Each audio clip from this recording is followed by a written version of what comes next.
not all of us are used to using Class Notebook, and I think that anyone who's discovered it during our remote learning period will have been hooked on it because it's such a useful app to use.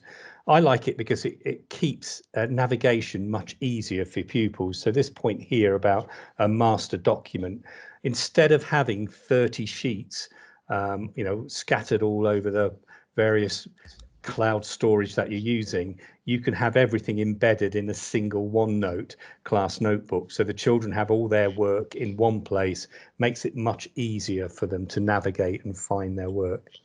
It also provides a space for a digital portfolio. So during different stages of the year, we can have a look at what children have created digitally. It can be all in one place. That could be useful for reviews. It could be useful for parents' evenings, or for when you're end of year handing things on to the next teacher.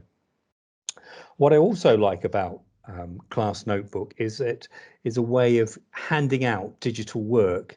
A bit like you've got assignments in Teams, you can manage your workflow through Class Notebook if you so wish, and create a digital worksheet and hand it to every pupil in your class who's a member of that particular notebook. So that's really handy. No more running off to the photocopier. Let's go green. Let's get environmentally friendly and start using this tool as part of our workflow. Obviously, it's going to be useful for homework, as Sarah mentioned, reading logs, etc. Anywhere where you want to have this kind of digital log of work. And there'll be times when children have access to devices in school, you can get them to do their work in their class notebook. We also know, as has been previously said, we've got this Immersive Reader tool. It'll read for you. It'll access a picture dictionary for well-known nouns and verbs. It'll translate if you require it. So if you've got a Polish child in the class, they can use Immersive Reader to get those kind of translations that would help work becomes much more accessible. And as we've heard about the reading log, being able to quickly record on an audio recording instead of having to write makes it much more accessible. So the teachers don't have to write lots of feedback, they can record feedback. If children aren't able to write or they quickly want to capture their ideas, they can do it through an audio recording and it just pops it in to the notebook. So really useful platform. I'll show you just a few more bits and pieces to do with that.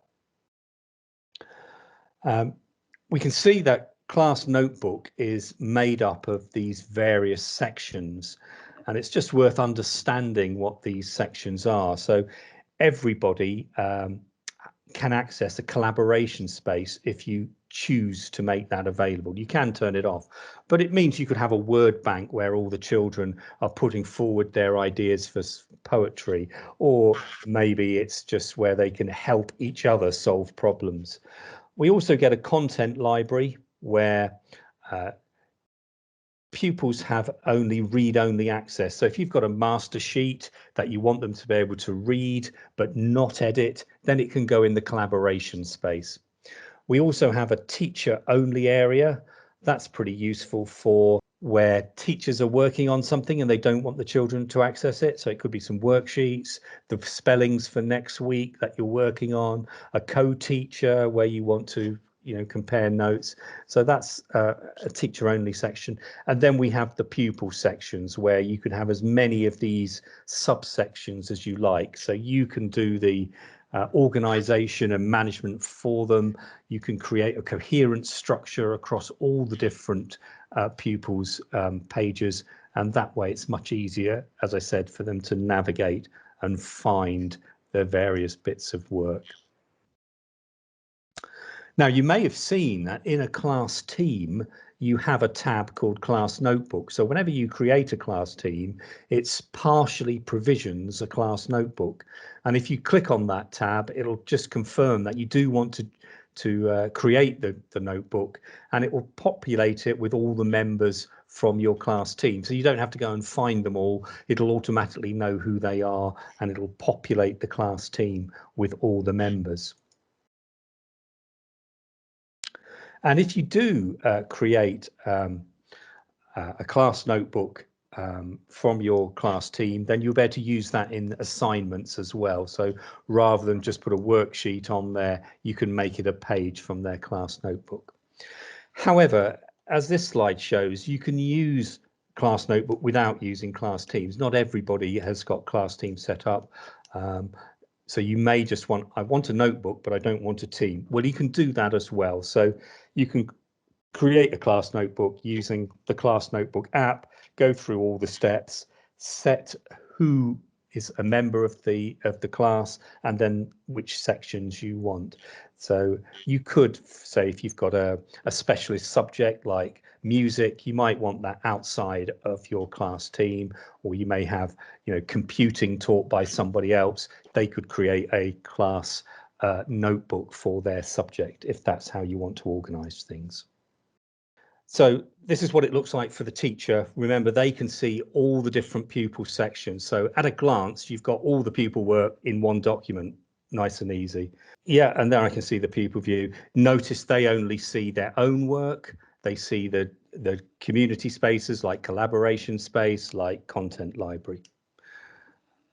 And then if we move forward one more, we'll just look at how we can distribute work. So on this slide, it shows you that you, in class notebook, you've created a page. It could be a worksheet where you want them to label something or you want to write something. You can distribute that page out. So no more running to the photocopier, simply send that page to all the pupils. What a great way of kind of cutting down on photocopying and every pupil having their own special page for that poem they're writing or story you've started that they're going to continue. And then I'll just finish off with a final kind of loop on that, Gemma, by clicking on the next section after you've distributed a page, which is where you review the work. So this is where you've distributed a page and you're interested in seeing the progress. So it's a bit like the assignment for workflow, but without the formality of it. You can go in and see all the different pages you've distributed and see what progress the pupils have made. From here, you can add something to that. You maybe want to give them some feedback. Maybe you want to give them a well done sticker. Maybe you want to record some audio. You've got all those tools available to you. We've put together some quick PDF guides. These are all on our EdTech demonstrator page, but the link's there. And there's also some YouTube tutorials there just to help you through adopting Class Notebook. If you want this to become one of your workflows post-lockdown, I think it's a really useful way of supporting pupils with their digital work.